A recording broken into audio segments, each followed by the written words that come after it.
Okay, welcome. This is another dev platform update for Thursday, July 29th, 2021. At the top here, we will kind of start with the usual things that are done and then in progress. One thing to note too, in case folks are really tracking this, we are going to be combining into one board. This is not as useful as I thought it was going to be. So we're going to have like official sprints happening, and we will be changing these links to just be one of them pretty soon.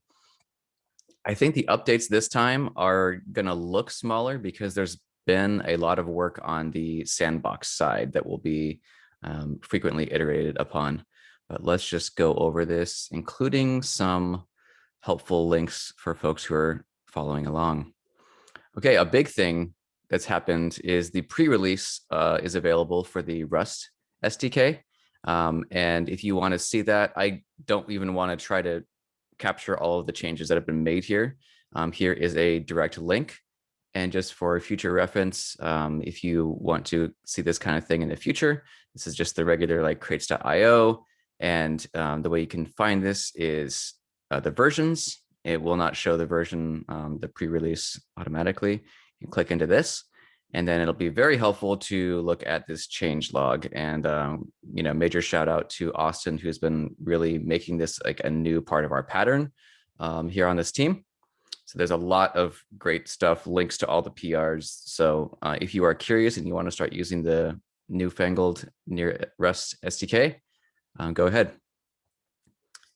Speaking of that, there is a stabilization tracker for the next issues that will happen before the 4.0 release is happening. This is actually a lot on the rest of the team to be reviewing this. So this is coming up pretty darn soon. I would say maybe, what do you think, Austin? Like within the next 2 weeks, I mean, it kind probably. of relies a little bit on some internal grades. So, like, I don't know if we can give a solid timeline, and then this might also change. Like, this isn't a set in stone goalpost, unless we want to make it one, which I'm happy with. But there might be some changes we want to um, add in the near future. So I don't know if we can give a solid date for that yet. Okay, cool. Well, I really like the idea of having the pre-release so folks can really start using it right now because there's a lot of benefits already. Yeah, there Awesome. should be no big breaking changes. Just like there might be some like refactoring and stuff we want to do before the stable release and making sure that everything's up to date. Cool. So that's on the Rust side. On the non-Rust side, we merged what seems like a pretty small feature, but I love this. And probably if you're watching this and you use near CLI, you may love this too. Before we just had the attaching a deposit as like native near, and now we have the ability to deposit as a Yocto near. And that looks, so an example of this, in case you're trying to wrap your head around it, is in our storage management standard. Here I'm on namacon.io. An example we have here for the storage management standard is fungible tokens, where you need to attach a certain amount of near to hold your storage for your key value pair. And you would see this value, and you kind of have to you had to go through a process of making that into like a readable near amount. And so that's been kind of a thorn in our side. So again, small feature, but this is a new flag that we have on the CLI side. And definitely in non-Rust territory, Austin was unfortunately turned into a zombie and then unzombified. I think this is a little bit of a sensitive topic, but if you want to talk about it, you can. If it's too soon, we understand. Um, but we think he wanted to stay a zombie, which is weird, but we can move on from this. In progress, we got a lot of cool stuff in progress. I did show the stabilization tracker here. The SDK docs are being chipped away right now, and I will show this again in case folks have not seen it.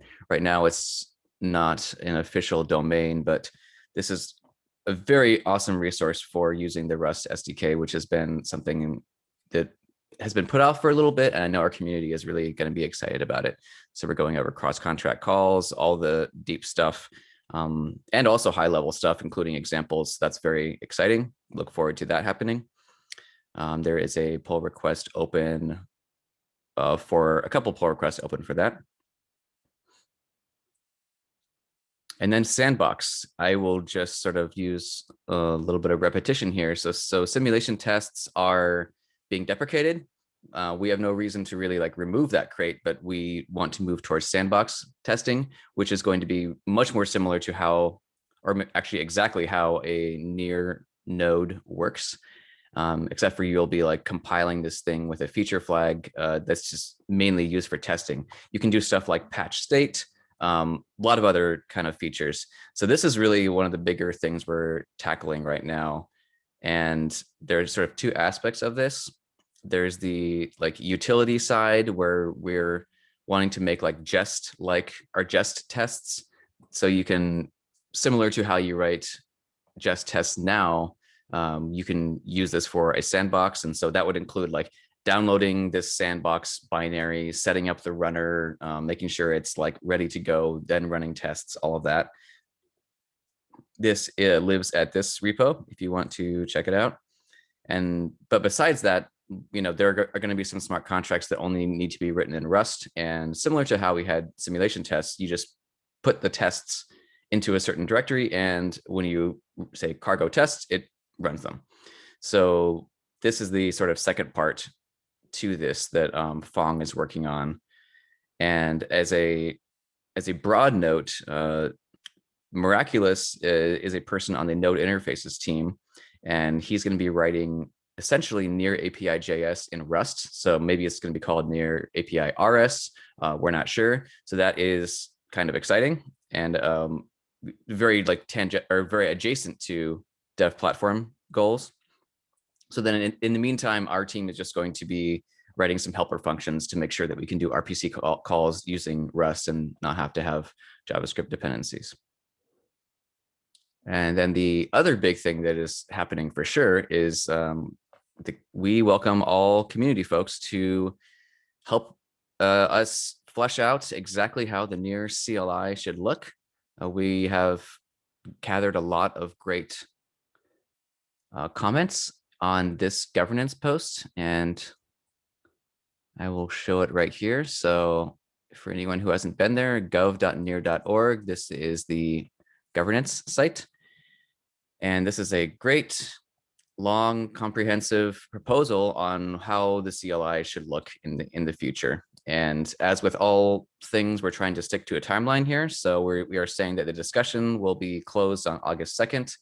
I think we're going to try to stick to this as good as possible. But if there are really pressing issues, of course, this can be flexible.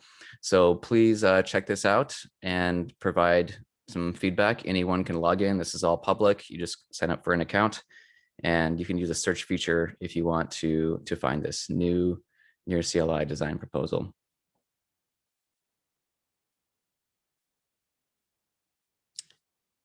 Yes, I think that just about covers it. And we have finalized our OKRs, and we have learned that Dev Platform will be doing all of the things this quarter. So that will be a lot of fun. Jim, did you have anything that you thought of during this that I may have forgot, or anything you want to say? No, I think that covers it, and we'll be soliciting some more kind of advice and feedback on a few of the products we're building. We're working hard to have a more kind of coherent and comprehensive developer experience, and so there's going to be more news on that to come that'll encompass like some of these improvements that we're working on, but we'll kind of broaden the scope on that. So we're looking forward to getting feedback when we have more information to share. Beautiful.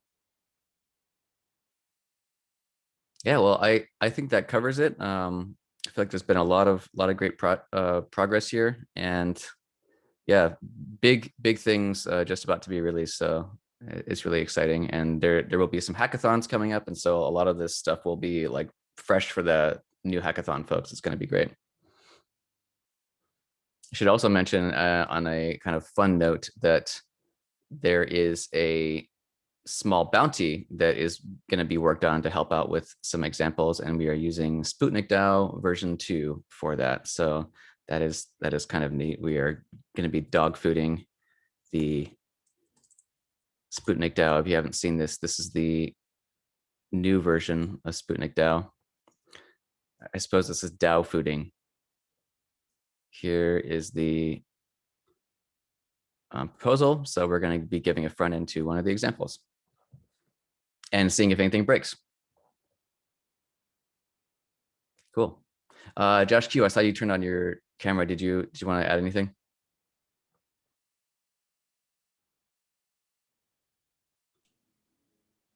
That was weird. I was not able to unmute for a second there.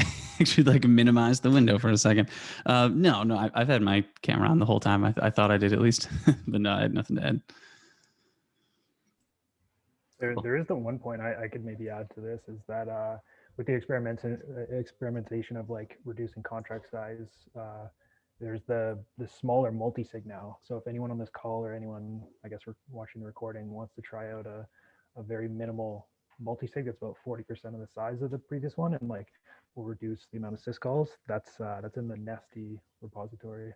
So yeah, I don't know if that's helpful to anyone, but yeah, hopefully a lot of those changes will be upstream to the SDK, but yeah, it is kind of like an effort to reduce contract size. I love that. And actually, I will also show this too. Actually, while I open this up, do you want to just describe nesdie a little bit? I know that some people can't watch every single video.